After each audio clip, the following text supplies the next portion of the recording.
14 wins, 11 losses. Yan nga po ang kasalukuyang record ng Los Angeles Clippers kahit natalo man sila sa huling dalawang laro. Nananatili para naman nga ito sa ika-6 na pwesto ng West na isang magandang sinyales na nagiging competitive sila kahit man sobrang kulang ang lineup. Para nga po sa mga hindi dyan nakakalam, pang 24 nga po ang Clippers sa offensive ratings sa pagkakaroon ng 110 points per game.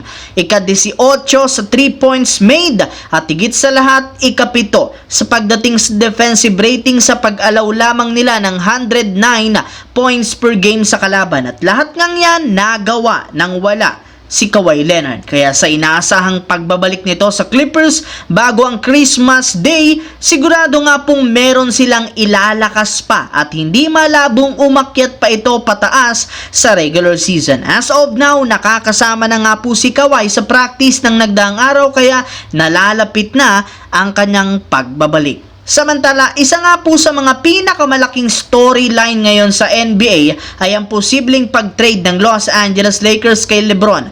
Ilang pahiwatig na rin naman ang ipinakita nito kagaya ng hindi niya pagsama sa kanilang lineup at inaasahang hindi niya paglalaro bukas kontra sa Minnesota. Ngunit ayon nga mismo kay Brian Windhorst ng ESPN, wala nga pong indikasyon na magre-request ng trade si LeBron kahit ilang trade rumors ang nagsilabasan kagaya ng balita na interesado sa kanya ang Golden State Warriors. Ang rason bakit wala ito sa Lakers dahil pinipilit nga nito ang front office lalo si Rob Pelinka ang gumawa ng malaking upgrade sa kanilang lineup. Ibig sabihin isang trade lamang ang magpapakumbinsi kay LeBron na maging masigla ulit ang kanilang team. Ilang araw na lang naman bago magsimula ang trade season, December 16, kaya kailangan nga po nilang magmadali kaysa maunahan pa ng ibang mga koponan. Sa kabilang banda, simula nga po ng ibalita ni Shams ng ESPN ang trade ni Jimmy Butler, naging mainit nga po ang usaping ito at mas pinagkaguluhan pa ng husto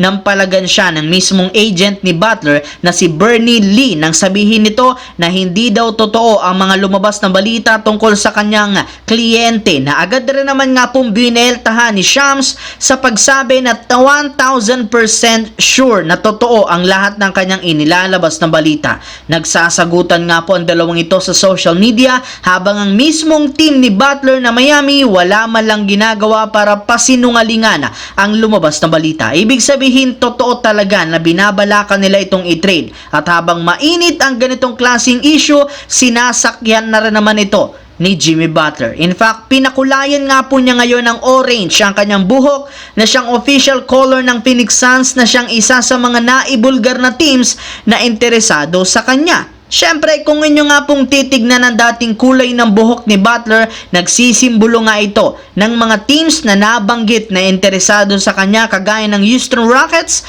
Golden State Warriors at siyempre iba pa. Sa madaling salita, alam nga po niya ang trade rumors na lumalabas patungkol sa kanya.